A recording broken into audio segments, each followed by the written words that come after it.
The corporate lobby gleamed with marble and glass. Harrison Drake sat on a bench near the elevator banks, reviewing documents on his tablet before a crucial board meeting. At 39, he'd built Drake Enterprises into a powerhouse, but success had come at a cost. His marriage had crumbled 3 years ago, leaving him with wealth, reputation, and a profound loneliness he rarely acknowledged. He was so focused on the quarterly reports that he didn't notice the small figure approaching until a tiny voice spoke. Directly beside him, "You forgot your lunch." "Daddy!" Harrison looked up, startled to find a little girl standing before him.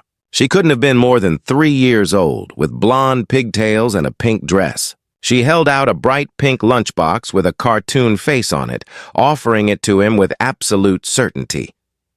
"I think you have the wrong person," Harrison said gently, glancing around for parents. "I'm not your daddy," the little girl's face scrunched in confusion. She looked at Harrison, then at the lunchbox, then back at Harrison. Her lower lip began to tremble. "But Mommy said bring Daddy his lunch. She said you forgot it." "Sweetheart, where is your mommy?" Harrison asked, concern growing. The lobby was busy with people coming and going, but no one seemed to be looking for a lost child. The little girl pointed vaguely toward the building entrance. "She's at work. She said I should bring this to you before your big meeting because you always forget to eat when you're nervous." Harrison's heart clenched. This child clearly believed he was her father, but he had no children. His ex-wife had left before they'd started a family, citing his workaholic tendencies as one of many reasons their marriage had failed. "What's your name?" Harrison asked, crouching down to her level. "Zoe," the little girl said, still holding out the lunchbox. "Please take it, Daddy. Mommy worked hard to make your favorite sandwich."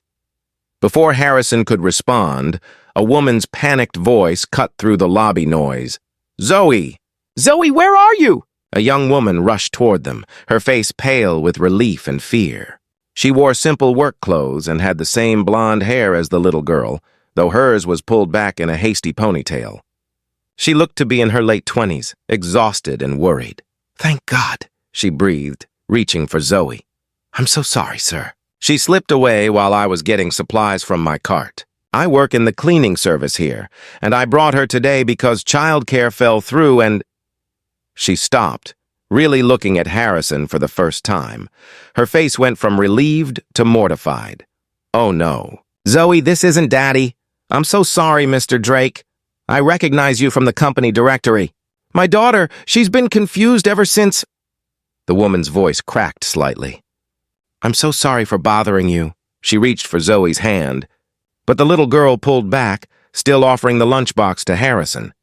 "But Mommy, you said—" "I know what I said, baby, but I was talking about someone else," the woman said gently, though her eyes held pain. "Come on, we need to let Mr. Drake get back to work." Harrison found himself taking the lunchbox before he quite knew why. "Wait," he said, "please. I have a few minutes before my meeting." The woman looked uncertain. "Mr. Drake, really, we've already disrupted your day enough." "Harrison," he corrected. "And it's no disruption, but I'm concerned. Zoe seems convinced I'm her father. Can you help me understand what's happening?"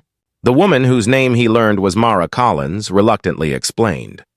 Her husband had died 8 months ago in a construction accident. He'd been a foreman who'd worked in this very building during its renovation 2 years prior. "Zoe was only 2 when it happened," Mara said quietly, sitting on the bench beside Harrison while Zoe played with the lunchbox. She doesn't really remember him clearly, but she sees men in suits in this building and sometimes she gets confused. Today she saw you from across the lobby and was absolutely certain you were her daddy. Before I could stop her, she ran over. "I'm deeply sorry for your loss," Harrison said, meaning it. "Thank you. The company was generous with the settlement, but it doesn't bring him back." Mara wiped her eyes quickly. "I took this job because I needed work with flexible hours. They let me bring Zoe sometimes when I can't arrange care. Most days she stays close to my cart. Today she just saw you and—" She trailed off. Harrison looked at Zoe, who was watching him with those big, hopeful eyes. Something in his chest tightened painfully. "The lunch," he said. "Your mother made it for someone?" "For her daddy," Zoe said. "She makes lunch every day and talks to him while she works. She says he's in heaven, but she still makes his favorites." Mara's face flushed. It's silly, I know. But making his lunch, packing it like I used to, it helps me feel connected to him. I end up eating it during my break. It's just a ritual that comforts me. Harrison understood rituals meant to fill emptiness. He had plenty of his own, may I? He asked, gesturing to the lunchbox. Mara nodded, confused. Harrison opened it to find a carefully made sandwich, apple slices, cookies, and a small note that read, "You're doing great. I'm proud of you. Love always." The note wasn't for Harrison, but something about it broke through his carefully maintained composure. This woman, struggling to make ends meet, working in a building where her husband had died, still took time to show love to someone she'd lost, to maintain connection through small, tender gestures. When was the last time anyone had told him they were proud of him? When had he last felt genuinely connected to another person? "I have a board meeting in 20 minutes, Harrison said slowly. "But afterward, I'd like to speak with you both properly. Would that be all right?" Mara looked uncertain. "Sir, I don't want to cause any trouble." "I know having Zoe here isn't exactly—" "You're not causing trouble," Harrison interrupted. "Please, I'd like to talk." "Give me your floor and I'll find you after the meeting." 3 hours later, Harrison found Mara working on the 15th floor. Zoe was coloring quietly nearby, contained this time but watching him with interest. "How was your meeting?" Mara asked nervously. "Successful, actually, though I found myself distracted by thoughts of you and Zoe." Harrison sat down on a nearby bench, gesturing for Mara to join him. "I want to help. And before you refuse, please hear me out." He explained that Drake Enterprises had a child care facility in the building that he'd funded, but rarely thought about since he had no children to use it. Zoe could attend at no cost. "Furthermore," Harrison continued, "I've been thinking about expanding our employee assistance programs. I'd like your input on what would actually help working parents, especially single parents. Not as a favor, but because you have valuable perspective we need." Mara's eyes filled with tears. "Why are you doing this?" "You don't know us." "Because your daughter called me daddy and it made me realize something," Harrison said quietly. "I've spent years building a company, accumulating success, and somewhere along the way I forgot what any of it was for. What it means to actually help people instead of just making profits." He looked at Zoe, who was holding up her drawing for him to see, a stick-figure family with the sun overhead. "And because when I opened that lunchbox and saw the note you'd written, I realized I've been living a life where no one tells me they're proud of me, and I don't tell anyone else either. That's not success. That's just expensive loneliness." Over the following weeks, Harrison found himself checking in on Mara and Zoe regularly. What started as charitable concern evolved into genuine friendship. Mara challenged his assumptions about business, about life, about what mattered. Zoe brought light into his structured days, reminding him what joy looked like.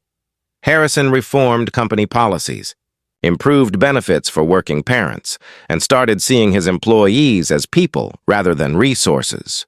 Mara became an informal advisor on family-friendly policies.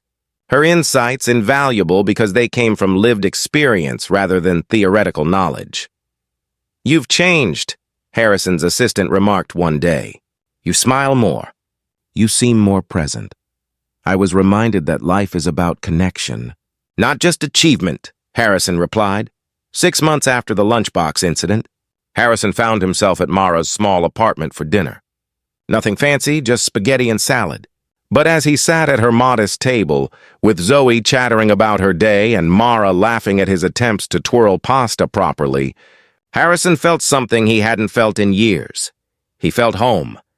"Can I ask you something?" he said after Zoe had gone to bed. "Of course," Mara replied, pouring coffee. "That day in the lobby, Zoe called me daddy because she was looking for her father. I let it happen, took the lunchbox, engaged with her." He paused. "I think part of me was looking for something too. For purpose, for connection. For people who saw me as more than just a CEO. "And did you find it?" Mara asked softly. "Yes," Harrison said.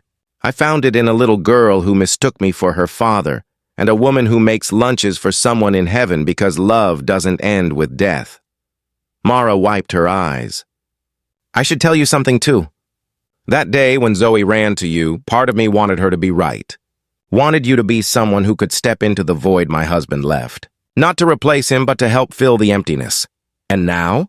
Harrison asked. Now I think maybe we've been filling each other's emptiness. You needed to be needed. I needed someone who saw me as more than just a struggling widow. We needed each other. A year later, Harrison proposed in that same corporate lobby where Zoe had first approached him with a lunchbox.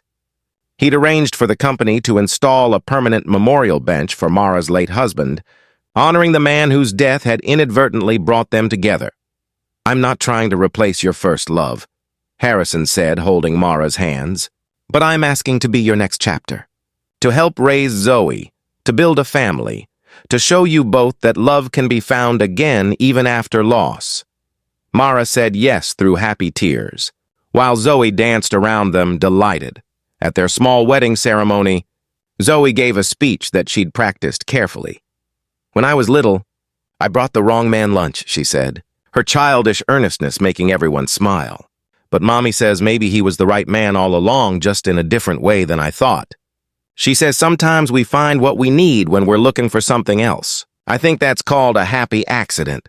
Harrison scooped her up, this little girl who'd called him Daddy before he earned the title. The happiest accident of my life, he agreed. He looked at Mara, radiant in her simple dress, and marveled at the strange path that had led them here.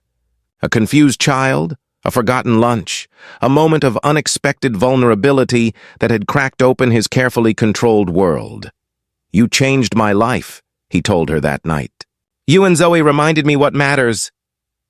You gave us hope when we'd forgotten what that felt like, Mara replied.